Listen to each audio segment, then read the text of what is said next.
I'm going to begin by making the dough. I have heated here about 3 cups of water. To this I'm adding some crushed garlic, finely chopped green chilies. This is about 1 tablespoon of finely chopped green chilies, and I added about 1 tablespoon of crushed garlic also.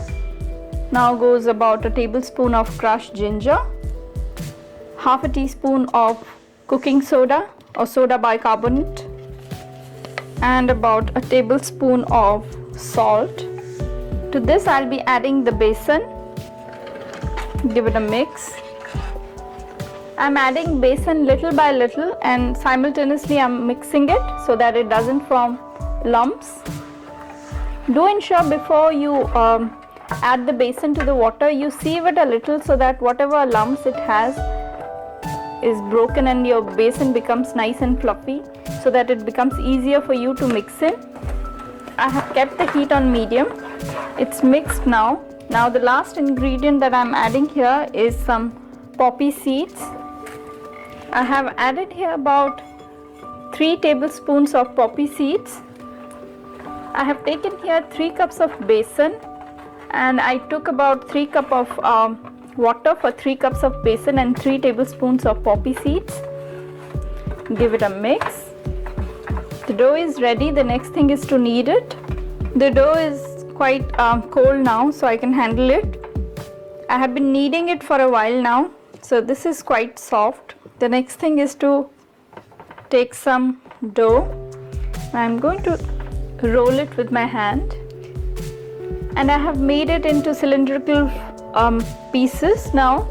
So you can see like this. I'm going to make a couple of cylindrical pieces like this with this dough, with the remaining dough. So the dough rolls are ready. This recipe will make about 5.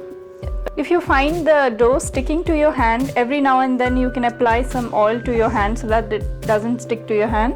And the next thing is to cut this dough into pieces. I'm cutting it into half-inch pieces like this. You need to ensure that you are greasing the knife so that it doesn't stick to the dough. There are 2 ways of making this recipe. You can make the dough like this, but you don't have to cook it. You just add all the ingredients to cold water, add the besan and knead it to a dough and make rolls like this, and then you drop it to boiling water, and then you let it cook on that boiling water for some time, and then you just cut it into pieces and then you fry it and make the curry. But this way I find it a little easier than the other one, but you can make it that way as well. After cutting the besan, these are the pieces that are ready. The next thing is to deep fry it in some oil. The reason I have added the posta seeds is to make this piece of besan very crumbly. But if you don't have the posta seeds, then once you take a bite, this dense piece of besan is going to stick to your tooth. But if you add the posta seeds and you deep fry it, add it to the curry, the posta seeds will absorb the moisture from the gravy and they are going to plump up. And when you take a bite of this piece of besan, it's going to crumble in your mouth. So these pieces of besan are ready. The next thing is to deep fry it. In order to check the temperature of this oil, I'm going to just take a little dough and drop it to the oil.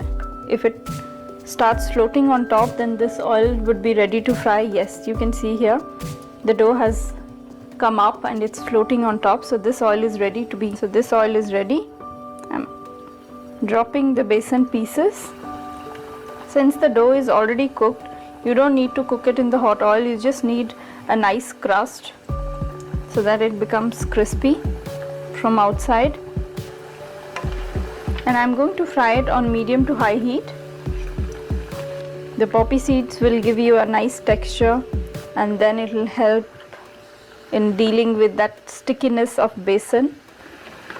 You can see here it has turned a little golden. I'm going to fry it a little more so that it turns a little more golden in color, a little darker. You can eat these pieces of besan like a snack. I just can't wait to taste one of these fried besans because they are really yummy. As a kid, when my mother used to make this recipe, I would just eat couple of these fried besans. As soon as she fries it, half of it is gone. And these are quite tough. They are not going to break if you mix it very often. It's not going to break because these are quite tough. Once you put it in the gravy, it's going to soak up the liquid or the moisture from the gravy and become soft. But right now they are quite tough. So these are quite golden and brown now. I'm going to take it out. I have heated here about 5 to 6 tablespoons of mustard oil. For this recipe, mustard oil goes really well. Oil is hot. To this I'm adding some whole garam masala, 2 bay leaves, few cinnamon sticks and about 5 cardamoms, which I have crushed a little. And along with this I'm adding about a teaspoon of cumin seeds and 1 teaspoon of sugar. Let the cumin seeds splutter. Once the cumin seeds are done and the sugar starts getting caramelized, I'll add some onion paste to it. Sugar has melted completely. It's nice golden and brown now. And the cumin seeds are also done. Now to this I'm adding some onion paste.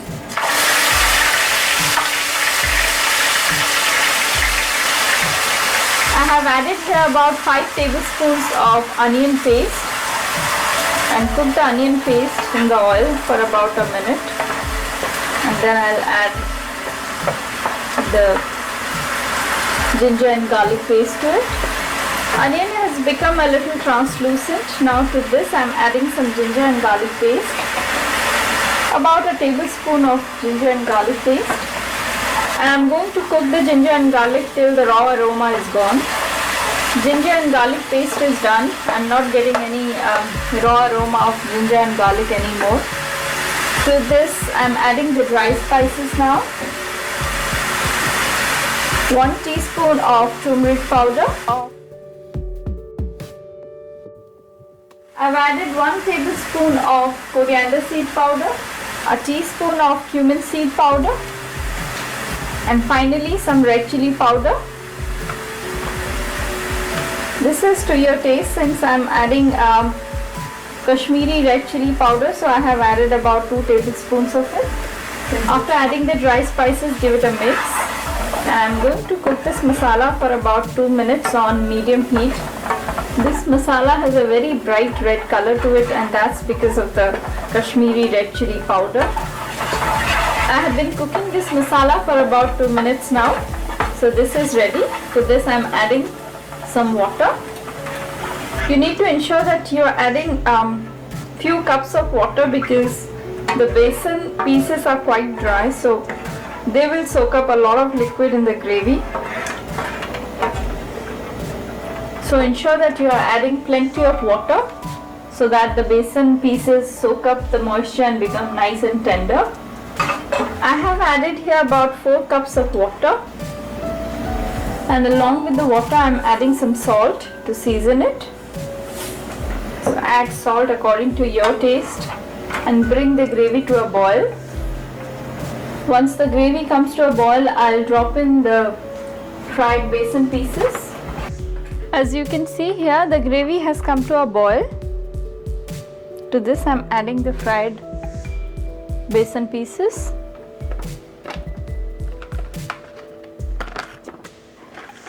For this recipe, if you want, you can add some cubed potatoes. You take potato, cut into cubes, deep fry, and then you add it in the gravy along with the besan.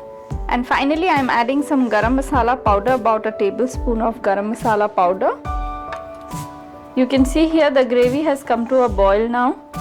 I have switched off the heat and I am going to cover it and let it sit like this for about 10 to 15 minutes. And in those 10 to 15 minutes, the besan pieces will soak up the moisture and become very nice and tender. You don't have to cook it after adding the besan, because if you cook it or overcook it, then the besan pieces will start breaking. So cover the lid and let it rest like this for about 10 to 15 minutes and then you can serve it. The very delicious Besan Tarkari is ready. I love this recipe with some steamed rice, but you can serve it with any kind of Indian bread of your choice. So do try this very delicious besan recipe and share your comments and your suggestions. We will meet next time, and don't forget to subscribe. Till then, bye bye.